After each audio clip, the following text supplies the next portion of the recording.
اللہ کے رسول صلی اللہ علیہ وسلم کیا فرماتے ہیں؟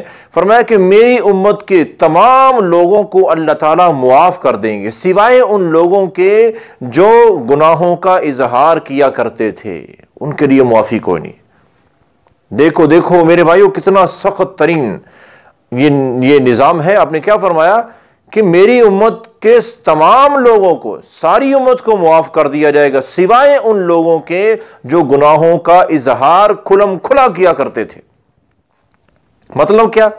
گناہ غلطی ہوئی، کسی کو نہیں پتا، بندہ جانتا ہے، بندے کا خدا اللہ جانتا ہے، لیکن وہ بندہ خود ہی اپنے دوست و احباب میں آ کے بیان کر رہا ہے میں نے یہ گناہ کیا تھا، میں نے یہ گناہ کیا تھا۔ یعنی اپنے گناہ کو بیان کرنا اور بڑی خوشی کے ساتھ بیان کرنا، یہ اتنا اللہ کو برا لگتا ہے اور اللہ تعالیٰ کو اتنا غصہ آتا ہے، اس بندے کی معافی ہے ہی نہیں۔ تو خدا را ایسا کام نہ کریں کہ اپنے گناہوں کے خود ہی اشتہار بنے پھریں۔ اور یاد رکھیں، جب آپ اپنے گناہوں کو بار بار بیان کریں گے، لوگوں سے کھلم کھلا بیان کریں گے، تو لوگوں کا جو وہ ایک آڑ ہوتی ہے، وہ شاید گناہوں سے تھوڑا ہچکچاہٹ رکھتے ہوں گے، وہ ان کی دور ہو جائے گی اور وہ بھی گناہوں میں ملوث ہو جائیں گے۔ اور یہ گناہ سے بڑا گناہ ہے۔ ہماری وجہ سے کوئی بندہ گناہ پہ لگ جاتا ہے تو یہ انتہائی خطرناک عمل ہے۔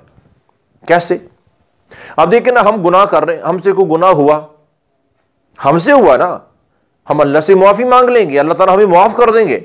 لیکن اگر کوئی بندہ ہماری وجہ سے گناہ پہ لگ چکا ہے، اب ہمیں دیکھ کر کوئی گناہ کرنے لگ گیا ہے، ہماری وجہ سے کوئی گناہ پہ لگا ہے، ہم اپنے گناہوں کی معافی تو مانگ لیں گے، توبہ کر لیں گے اور توبہ اور پکے بھی رہیں گے اور گناہ چھوڑ دیں گے، لیکن وہ تو نہیں چھوڑے گا، وہ جب تک کرتا رہے گا۔ ہم توبہ کر کے مر بھی گئے، وہ جب تک گناہ کرتا رہے گا اور آگے لوگوں کو گناہ پہ لگاتا رہے گا، اتنا ہی گناہ ہمارے نامہ اعمال میں بھی شامل ہوتا رہے گا۔ تو اس لیے خدا کے لیے اپنے آپ پہ رحم کریں، کبھی بھی اپنے گناہ کا کہیں اظہار نہ کریں، اللہ کے سامنے اقرار کریں، اقرار جرم کریں اور اللہ سے معافی مانگیں۔ کسی اور کو نہ بتائیں میں نے یہ گناہ کیا تھا، ایسے کیا تھا، یعنی بڑھ چڑھ کے گناہوں کو بیان کیا جاتا ہے دوست و احباب میں گپ شپ لگاتے ہوئے، انتہائی نامناسب نہیں ہے، یہ حرام کام ہے، ایسا حرام ہے کہ آپ نے فرمایا ساری امت معاف ہو جائے گی، ایسے بندے کی معافی نہیں ہے۔